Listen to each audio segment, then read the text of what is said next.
ዕለት 23 ጥሪ በስመ አብ ወወልድ ወመንፈስ ቅዱስ አሃዱ አምላክ። ዕለት 23 ጥሪ በዛ ዕለት እዚኣ ጢሞቴዎስ ሐዋርያ ሰማዕትነት ተቐበለ።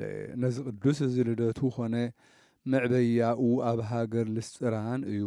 ኣቡኡ ዮናናዊ ማለት ግሪኻዊ ከዋኽብቲ ዘምልኽ ነበረ። ኣዲኡ ድማ ኣብ ትሕቲ ጽላሎት ሕጊ ኦሪት እትነብር ኣይሁዳዊት ነበረት። ሐዋርያ ጳውሎስ ኣብ ሃገር ልስጥራን ምስ ሰበኸ እዚ ቅዱስ ጢሞቴዎስ ስብከቱን ትምህርቱን ሰምዐ። ጐይታና ብኢድ ቅዱስ ጳውሎስ ካብቶም ጥበበኛታትን መስተውዓልትን ዋላ ሓደ ክገብርዎ ዘይኽእሉ ተኣምራትን መንክራትን ዝገብሮ ረአየ። ካብኡ እዚ ቅዱስ ጢሞቴዎስ ናብ ጳውሎስ ኣተወ። ብጐይታና ኢየሱስ ክርስቶስ ምስጋና ንዑ ይኹን ኣመነ። ብስም ስሉስ ቅዱስ ከዓ ተጠምቀ። ኣማልክቲ ብኡ ንዓቐ። ስርዓት ሕጊ ኦሪት ነየዲ እውን ሓደገ። ንቅዱስ ጳውሎስ ረድኡ ኾነ። ናብ ብዙሕ ዓድታት ከዓ ሰዓቦ። ምስኡ ብዙሕ ደኸመ። ብዙሕ ሽግርን ሓዘንን ከዓ በጽሖ። ጳውሎስ ሐዋርያ ከዓ ኣብ ሃገር ኤፌሶን ኤጲስቆጶስ ሾሞ። ናብኣ ምስ ኣተወ ነቶም ህዝባ ብስም ጐይታና ኢየሱስ ክርስቶስ ምስጋና ንዑ ይኹን ሰበኸ። ንብዙሓት ናብታ ቐንዕቲ ሃይማኖት መለሶም። ጥምቀት ክርስትና ከዓ ኣጠመቖም። ካብኡ ድማ ኣብተን ሃገር ኤፌሶን ከቢበናኣ ዘለዋ ካብኣ ርሕቕ ዝበላ ብዙሓት ዓድታት ሰበኸ። ቅዱስ ጳውሎስ ከዓ ክልተ መልእኽታት ፀሓፈሉ። ንሱ ከዓ ብዛዕባ ሹመት ኤጲስቆጶሳትን ቀሳውስትን ዲያቆናትን ዓበይቲ ኣንስትን ንተልእኮ ቤተ ክርስቲያን ድልዋት ዝኾኑ ዝምህሮምን ዘለብምን እዩ። ከምኡውን ካብ ሓሰውቲ ነቢያት ክጥንቀቕ ዝብል እዩ። ንጢሞቴዎስ ከዓ ወዱን ፈታዊኡን ኢሉ እዩ ዝጽውዖ። ብኢዱ ድማ 4 መልእኽታት ለኣኸ። ኣብ ልዕልቶም ዝተሾሞም መጓሰ ክርስቶስ ምስ ሓለዎምን ምስ ተኸናኸኖምን ብትምህርቱን ብተግሳጻቱን ኣእምሮኦም ኣብርሀ። ንኣይሁድን ንዮናናውያንን ማለት ግሪኻውያንን ከዓ ናብ ፈጣሪኦም ብዘይምምላሶም ይግስጾም ነበረ። ብዛዕባ እዚ ድማ ሰብ ኤፌሶን ኣብ ልዕሊኡ ተላዕሉ ብኽፉእ ተንሲኦም ከዓ ቀተልዎ። ምእመናን ድማ ንስጋኡ ወሲዶም በዛ ዕለት እዚኣ ኣብ ኤፌሶን ቀበርዎ። ንጉስ ቆስጠንጢኖስ ጻድቕ ምስ ነገሰ ከዓ ንስጋኡ ካብ ሃገር ኤፌሶን ኣግዒዙ ብ27 ጥሪ ናብ ሃገር ቁስጥንጥንያ ኣብጽሖ።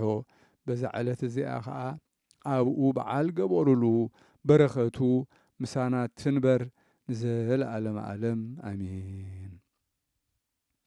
ሰላም ለጢሞቴዎስ ዘተሰይመ ቀዳምየ ለመልእክተ ጳውሎስ ዘብሔረ ሮምየ ለዮናናውያን ኮንሆሙ ወለአይሁድ ረጋምየ እስከ አድማአ በእዴሆሙ ዘስምዓ ሞቱ ፍጻሜ እንተ ተወሰነ ሎቱ ሶበ በጽሐ ዕድሜ። ሰላም ንጢሞቴዎስ ዝተሾመ ቅድም ቀዳምየ ንመልእኽቲ ጳውሎስ ናይ ሃገር ሮምየ ንዮናናውያንን ንኣይሁድን ኮኖም ረጋምየ ክሳብ ዘድምዕ ብኢዶም ሰማዕትነት ሞቱ ፍጻሜ ዝተወሰነሉ ጊዜ ምስ በጽሐ እቲ ዕድሜ።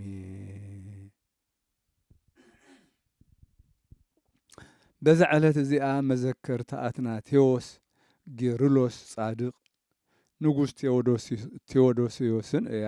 በረኸቶም ምሳና ይኹን ንዘለዓለመ ዓለም አሜን።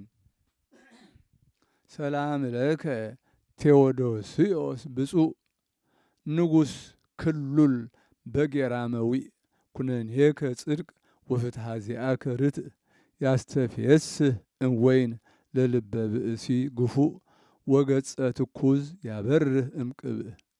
ሰላም ንዓኻ ቴዎዶስዮስ ብፁዕ ንጉስ ሽሉም ብሽልማት ዓወት ብሽልማት መዊእ ምምሕዳርካ ብሓቂ ፍርድኻ እውን ቅኑዕ ካብ ወይኒ የሓጉስ ንልቢ ሰብ ግፉዕ ንሕዙን ገጽውን ኣጸቢቑ የብርሆ ካብ ቅብእ ሰላም ለክሳውድክሙ በሰይፍ እለተመትራ ከመ ትፈጽሙ በድረ ጊዮርጊስ ወመርቆራ ሰማዕታተ ክርስቶስ ሄራን ሱቱፋነ ሕማም ወመከራ ምስለ ሳሙኤል ወሱራፊ መልአከ ሰማይ ሃራ ዲበ ርእስየ አንብሩ ዘለክሙ ጌራ ሰላም ንክሳውድኹም ብሰይፍ ዝተመትራ ጉያኹም ክትፍጽሙ ጊዮርጊስ ወመርቆራ መርቆሬዎስ ማለት እዩ ሰማዕታት ክርስቶስ ሕያዎት ተኻፈልቲ ሕማም ወመከራ ምስ ሳሙኤልን ሱራፍን